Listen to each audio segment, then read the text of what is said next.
A few moments later.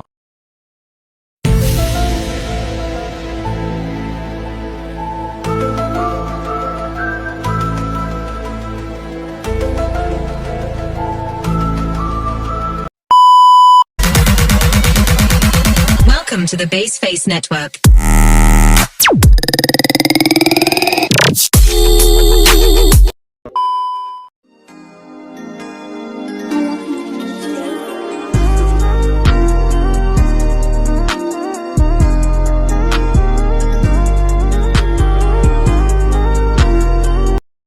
A few moments later. Assalamualaikum warahmatullahi wabarakatuh. Halo semuanya, perkenalkan nama saya Nurul Janit Salsamila dengan NPM 231108095 dari program studi bimbingan konseling pendidikan Islam. Di sini saya akan membuat video presentasi guna untuk memenuhi tugas mata kuliah Islam Lingkungan Hidup. Baik, di sini saya akan mempresentasikan materi tentang krisis dan bencana lingkungan hidup global. Apa yang kita lakukan? Jadi, di sini ada beberapa pembahasan dari materi yang akan saya sampaikan. Yang pertama yaitu ada pengertian lingkungan hidup global. Yang kedua yaitu ada faktor penyebab krisis lingkungan hidup. Yang ketiga yaitu ada dampak negatif krisis lingkungan. Yang terakhir yaitu ada penanggulangan krisis lingkungan hidup. Jadi kalian sudah tahu belum apa itu pengertian krisis lingkungan hidup? Jadi, krisis lingkungan hidup yaitu adalah gangguan keseimbangan ekosistem yang menurunkan daya dukung ekosistem tersebut terhadap kehidupan aneka organisme yang hidup di dalamnya. Krisis lingkungan ini tuh cenderung melebar karena bumi adalah sebuah ekosistem raksasa yang terdiri dari jaringan-jaringan ekosistem yang terkait satu sama lain. Selanjutnya yaitu ada faktor penyebab kerusakan lingkungan. Jadi ada dua faktor penyebab yaitu faktor alam dan faktor non-alam. Untuk faktor alam misalnya seperti banjir. Selain karena ulah manusia, banjir juga dapat terjadi karena faktor alam. Misalnya hujan yang terus-menerus. Curah hujan seperti ini akan membuat sungai meluap atau membuat tanggul jebol karena tidak mampu lagi menampung debit air. Banjir yang sering terjadi saat musim penghujan dapat membuat bangunan dan tempat tinggal makhluk hidup rusak. Selanjutnya faktor alam yang kedua yaitu ada gempa bumi.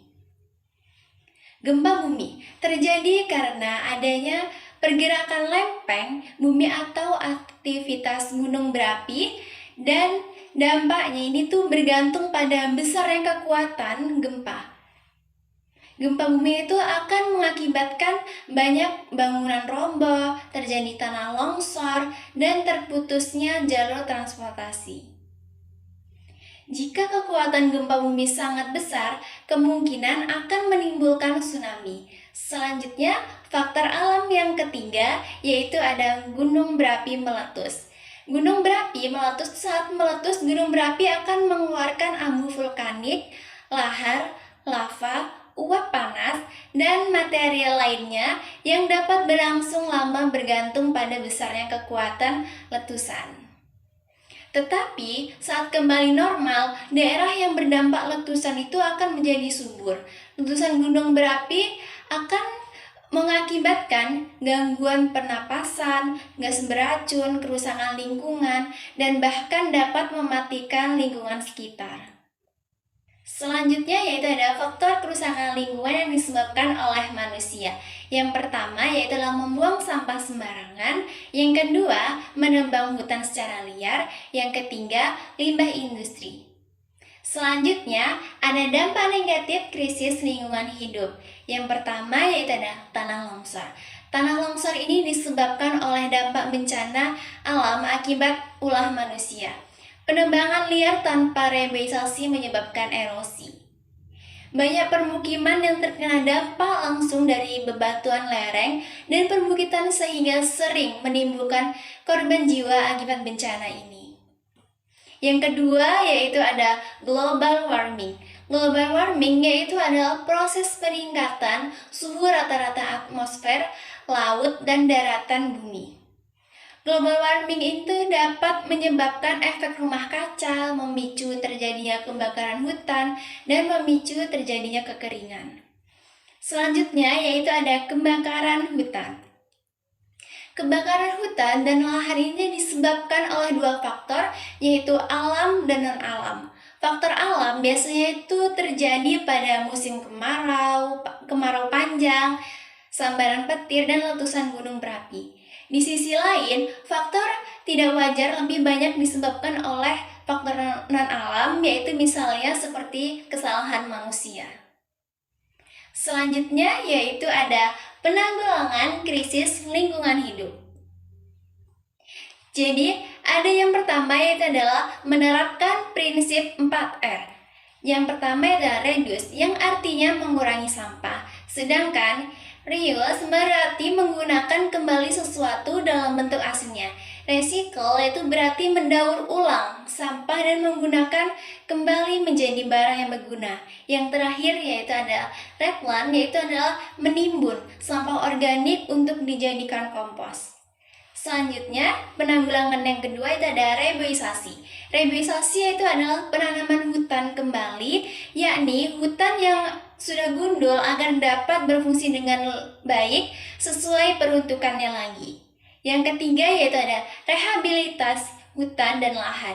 Upaya restorasi, konservasi, dan peningkatan fungsi hutan dan lahan untuk meningkatkan daya dukung, produktivitas, dan peranannya dalam menopang sistem penyangga kehidupan ini tuh bertujuan untuk memulihkan kembali fungsi akibat penggunaan lahan, mengembalikan struktur dan kestabilan tanah sehingga mendukung untuk pertumbuhan dan perkembangan tanaman. Selanjutnya yaitu ada reklamasi pantai. Reklamasi adalah proses penambahan luas daratan ke arah laut dengan cara mengisinya dengan material tertentu, misalnya seperti batu, pasir, tanah, dan membuat lahan datar di atas permukaan laut.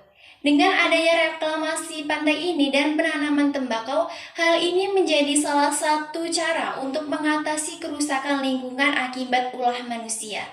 Yang terakhir yaitu ada bioremediasi, yaitu adalah penggunaan mikroorganisme dan tanaman untuk menghilangkan kontaminasi. Oleh karena itu, limbah yang akan dibuang harus didekontaminasi terlebih dahulu dengan remediasi biologis.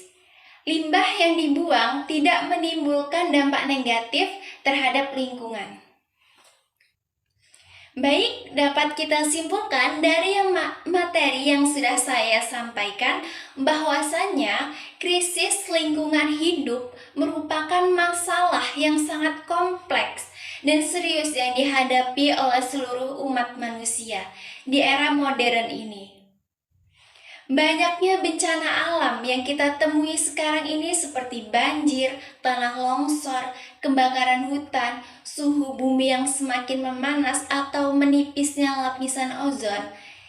Krisis lingkungan hidup ini disebabkan oleh pola pikir dan pola perilaku manusia yang selalu menilai alam sebagai sarana pemenuhan kebutuhan yang telah menghadapkan manusia pada kenyataan bahwa manusia telah menghadapi ancaman kehidupan. Oleh karena itu, kita sebagai khalifah seharusnya menjaga lingkungan sekitar kita dengan tidak membuang sampah sembarangan, menebang pohon secara liar yang dapat menyebabkan krisis lingkungan. Mungkin itu saja yang dapat saya sampaikan. Mohon maaf apabila ada kesalahan dari penyampaian materinya. Saya akhiri, wassalamualaikum warahmatullahi wabarakatuh.